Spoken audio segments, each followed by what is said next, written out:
morning po mga ka-clearing. Ayan, ito po sa ngayon. Umaga ang sitwasyon sa Baclaran. Ayan, Redemptorist, napakaluwag.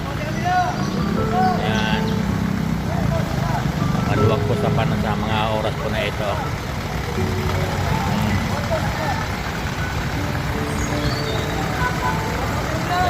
Po, kasalukuyan po kami nagki-clearing sa lugar na ito. Kaya napakaluwag po ng